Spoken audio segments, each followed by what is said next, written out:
Hello and welcome to my Biohacking Society channel where we talk about things that you never hear anywhere else. And I'm just curious, are you tired of hearing all these motivational speakers talking about what you need to do and how you need to succeed?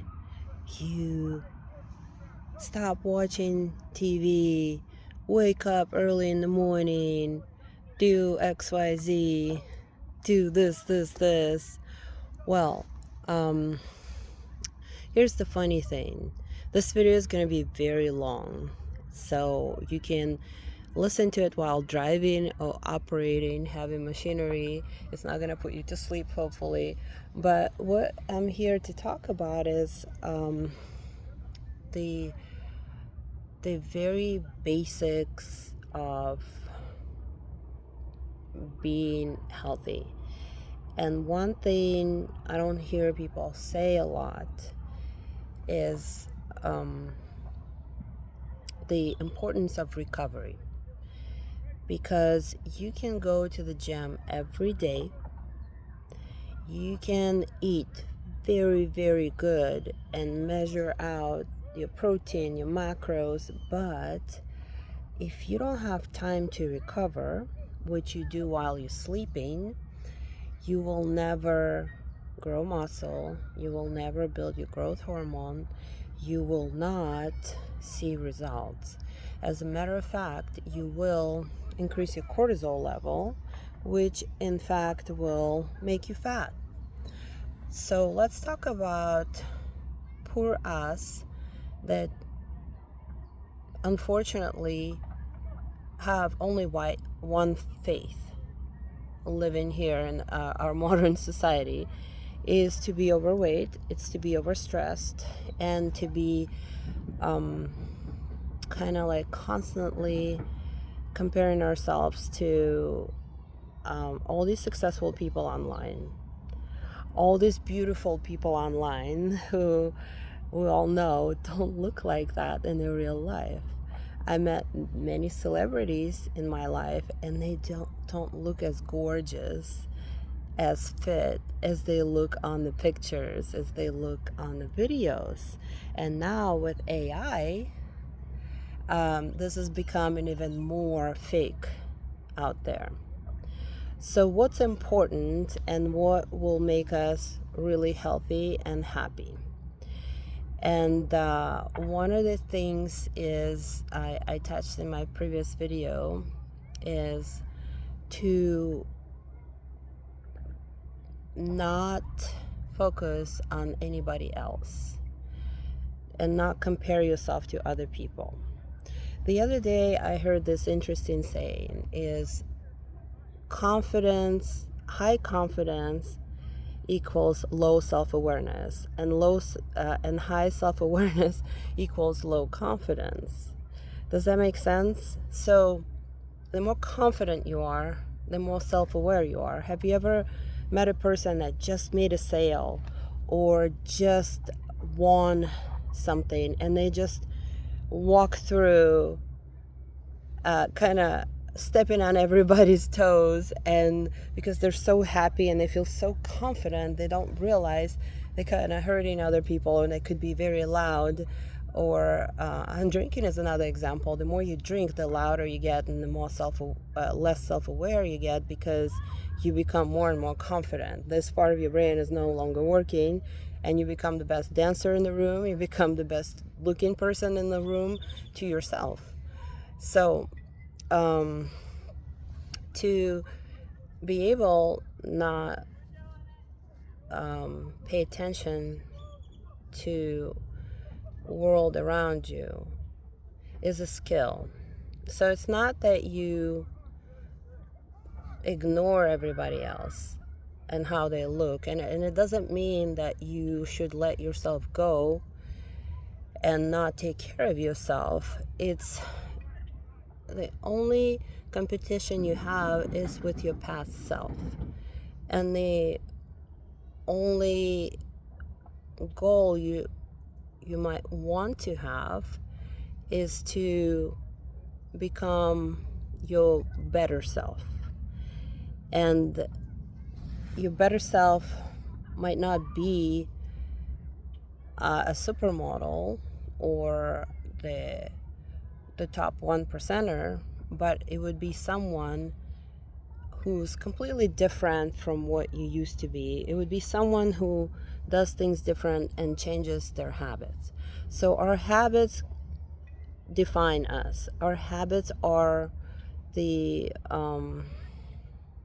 when you look at a human body, you can look at a human body, and there's no such thing as diseases. There's no such thing as getting old. It's just you are a result of what you keep doing over and over and over and over again. It's not like you get old and all of a sudden your knee starts hurting. It's just from the young age you kept leaning on the wrong side of your body.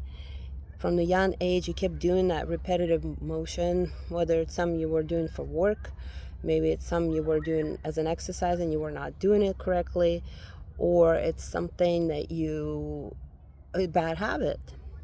And you will continuously stress your body the same way over and over and over again. As a result, you will have some kind of consequence, which most likely to be a pain, or it would be what we call a disease or diagnosis of a chronic condition. So we only recover when we sleep and when we meditate. And some people don't know, but the spinal fluid has a huge role in our recovery. Our brain only memorizes the information we learn while we sleep. So when we're awake, we're learning something. And when you sleep, you actually memorize it. It seems like you memorize it there, but no, you memorize it while sleeping. So why did I say that we're doomed to be unhealthy when we're born in this era?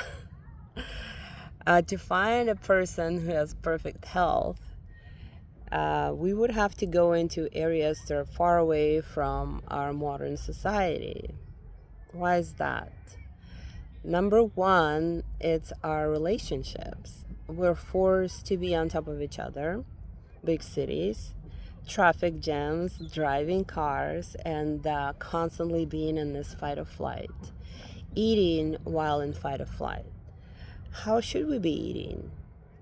We should be blessing our food, sit down, take time. Your digestion starts in your brain. So let's go there. When you see in your food and you smell in your food, your brain goes, oh, we're going to be dining, we're going to be receiving this nutrient. And when we're cooking our food, that prepares us for the digestion. That's why there were studies done on women that cooked for themselves and not necessarily organic food and healthy food, and women that ate healthy and they shopped at AJ's, which is, if you don't know, it's a store where you can get prepared stuff. And the study showed that women that cooked for themselves and their families were much healthier. So digestion is a huge part of your health. And when you start tasting food, your brain goes, okay, we got some protein, let's release hydrochloric acid in your stomach. Your hydrochloric acid is very acidic. If I were to spit hydrochloric acid on the carpet, it will burn a hole. And so when we're in the fight or flight mode, our hydrochloric acid is not released and our stomach becomes more alkaline. And this is another reason I'm not a big fan of drinking tons and tons and tons of water. Because when you drink a lot of water, you dilute your hydrochloric acid and you're not able to process the proteins. You're not able to break down your food. And your food's sitting in your stomach. And you have upper valve that goes up and down. And you have another valve that releases food into the small intestine. And so when you eat food and it just not digesting in your stomach because you're stressed out, because you're driving, because you're gulping a ton of ice cold water, and so your bottom valve will not open. It says, no, I won't open, the food is not ready, because it has to. There's a barometer, a thermometer, a sensor in your stomach that goes, okay, this is the right acidity, you're good to go, boom, into the small intestine.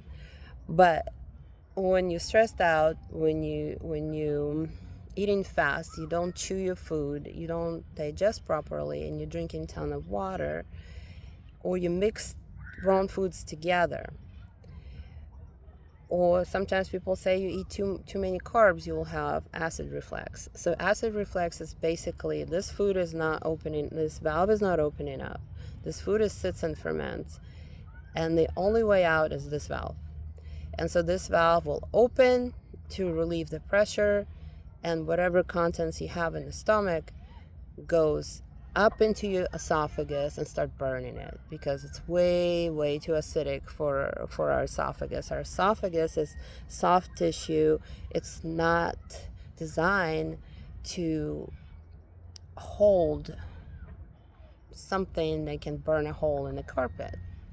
So assuming you were good and you took your time and you eating your food slowly, you blessed your food, everything is good in the stomach, it opens up, it goes into a small intestine, which is around your belly button, and in there, you continue with your digestion.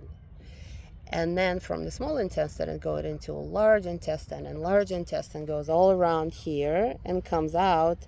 And in the large intestine, you have your microbiome. And your microbiome is your mental health, your immunity, your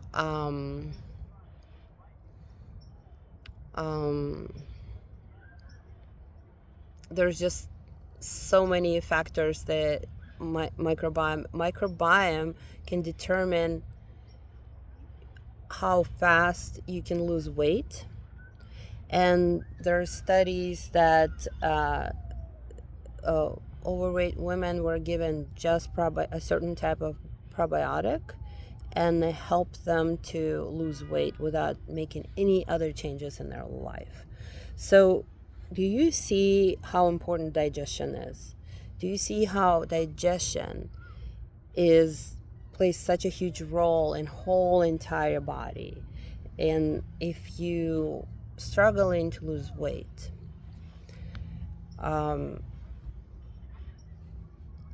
it might be not a factor.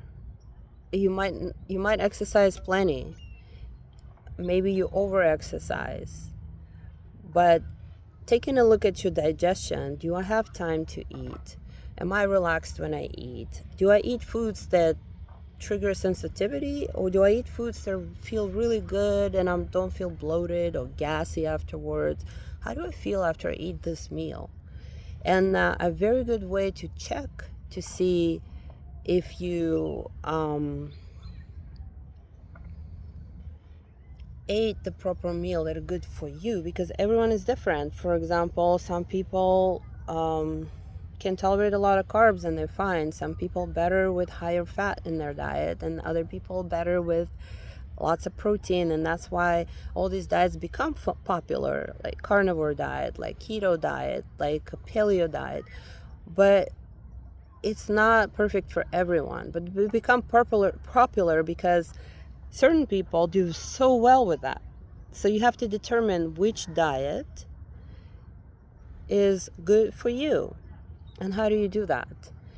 You eat certain food and you check with yourself. Do I feel funny 15 minutes from my meal? Or do I feel funny 2 hours after my meal? Or do I feel kind of funny the next day? Do I have a headache? Or does my heart rate goes up? And checking your heart rate after your meal is a very good indicator. If your heart rate went up 20 beats or more, you're probably sensitive to that food. Your body is reacting. And intuitive eating comes from there, where you so connected to your body that you can look at the food and tell, my body says no. And maybe it says no today, but tomorrow it says yes. But today I feel like red meat is what I want. And tomorrow I feel like I should have a light day, and I want to have some really, really easy to digest today. And that feels good. And that is the level, the next level of intuition, is where you know what's good for your body. You feel like this is the food that you need to eat. And we all have that. We all have this intuition. And we just never take time to listen to our body and ask, was this good for me? Was this person good for me? Is this relationship good for me? Is this water good for me, or does it kind of taste like plastic? So with our modern age, when we are born, I don't have to tell you, we automatically exposed to so many chemicals and so much radiation and so much stress from birth as a child, that that's why we're seeing so many kids having cancer. That's why we're seeing so many children obese.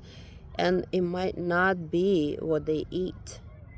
It could be it's just their microbiome was killed from the start, and they kind of had to build whatever they're eating now.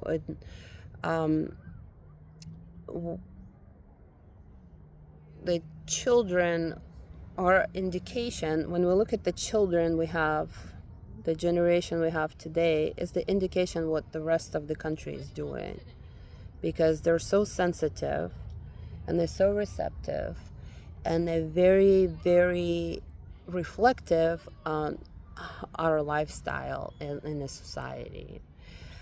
And so when we, for example, as a female, did you know that taking birth control will increase the risk for you to have low thyroid by 300 and some percent? Did you know taking birth control will lower your zinc levels in your body, your vitamin B? And here comes a chain reaction. You go to the doctor and you say, oh, I have acne as a teenager. They put you on antibiotics. They put you on birth control pills because it does help. And next thing you know, you start having other issues because of all these deficiencies that you've been having for so long. As a female, we have, in our society, we have such disadvantage, because when we go to a doctor and they do generic blood tests and they tell you this is all normal for your age, but we used to not live that long, and we used to not have such a stressful life as a female, because now as a female you're raising your kids, you go to work, you have to do all the chores in the house and take care of yourself and take care of your husband and take care of your children and to take care of you and earn money. And how's that measures up to the way women used to live? So in the past, the only chore a woman had is to birth a child and have find a reputable husband and find a husband that will support her. That's the only thing a woman ever had to do. And if she wanted to, she maybe would take some piano lessons and some some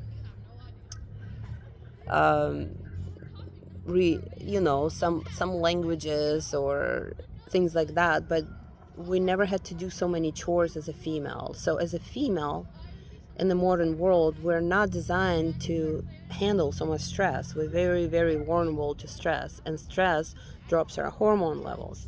So if if you're a female and you come to me and you say, I cannot lose weight, I will never tell you it's diet and exercise. Yes, it's the basic, but how are you sleeping? What is your stress level? Where do you go to rebuild your energy?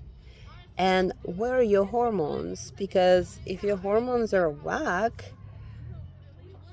it's you just plain,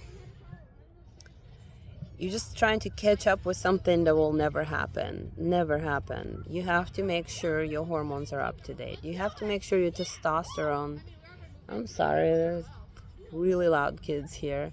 Your testosterone is to the optimal level. How do we raise testosterone? Reducing stress is number one. Lifting weights. Eating enough protein, because we are taught to be living on salads and some bird food, but women need a lot of protein. So everything I talked about in my previous videos, I'm just gonna do it in this one very long video. Sleep is, and recovery is the most important thing. And how many times I talk to my clients and I ask them, oh, did you go to the gym today? They're like, oh no, I had to drop my son off to the game, and and my client did this, and I had to pick up this for my friend, and we always come last. We always come last. So this video is specifically for you if you prioritize everybody but yourself. And for you to feel good, you need to look good, right? And when you look good, then you succeed in other areas in your life, and then your children also notice that too, that you're a cool mom. So I want to do this video for you to understand how important you are, the way you are. Because as women, skinny girls don't like fat girls. Fat girls don't like skinny girls. Curly hair, you have straight hair, you like curly hair. You have curly hair, you love straight hair. And we're just always chasing something that we're not. But each one of us is perfect the way we are. And let's just make what we have, let's just package what we have into something. There's a better version of you. There's no reason to try to be skinny if you're curvy. You can just keep your curves and just package them in the way that look beautiful on you. There's nothing wrong with being curvy, but you just be healthy. So I always say healthy is sexy. Healthy is beautiful. So let's stop trying to be this or that. Let's just be healthy, and that in a way will be sexy and attractive. There is nothing more attractive than health. Would you ever, take a person on a date and they could be gorgeous as hell, but they're pale and fragile and coughing and hacking and just exhausted and have no energy? Is that attractive? Or would you rather go on a date with a person maybe not as gorgeous, but they just radiate love and radiate health, and they're just glowing and have all this beautiful energy, and they're interesting to you because you want some of that. You want that energy. It's contagious. It's contagious. It's contagious. So, where do we start? We start with ourselves. We start with, I'm going to schedule 9 o'clock for me, whether it's meditation, whether it's going to the gym, and you don't have to kill yourself. You just need to go there, because now you know, your body knows you did something for yourself. And once you start paying attention to yourself, once you start taking care of yourself, then you will say no to that late night snack, because you're like, this is my body. I work hard to have this. I look beautiful. I don't want to mess it up. I don't want that stupid party in my mouth for 3 seconds and then feel bad the next day. We all know when you eat junk food, you feel bad the next day. We all know when you drink, you feel bad the next day. So once you start loving yourself and giving yourself more of what was good for you, what makes you healthy, you will stop doing all the stuff that don't. And in return, you're just going to start looking more sexy, more beautiful. And someone who has, I'm not saying discipline or good or willpower is very hard to maintain. Habits, good habits, that's what we're striving for. Good habits, little changes. And now, oops, that was me years ago. I don't do that anymore. That was me 10 years ago. I don't do that anymore. I'm a different person. My habits have changed, and that's how you change. Little baby steps, little baby habits. So you set one for the month, and then that becomes your norm. Let's say my struggle is to go to bed early. So I have to do all kinds of exercises to tell myself, okay, it's 10:30, time to go to sleep. And the way I kind of manage that is to what you have a stick and a carrot, or you have German Shepherds, a golden medal. So you have to decide which one works for you. Are you the type of person that you're sold if I told you that if you do this, all these great things gonna happen? Or are you the type of person that's sold if I told you if you don't do it, all these bad things gonna happen? Figure out which one you are, and convince your brain this is what you want. This is the only way. Willpower does not work. Your New Year resolution, I'm going to be going to the gym more, does not work. You have to convince yourself, I am loving going to the gym. I love this healthy food. It makes me feel so good, and I feel so nice the next day, and I just can't wait to eat this healthy food. But don't be tricked by healthy food, because a lot of things that considered to be healthy is actually not good for you. So you have to figure out what's good for you and what works for you. And it's a journey. It's not something that will happen overnight. But accepting yourself, who you are, accepting that, hey, I'm here. These people may be here or here, but I'm here, and that's fine. And I want to be here. And tomorrow I want to be here. And after tomorrow I want to be here. And then maybe I'm here still. And then I'm still want to be here.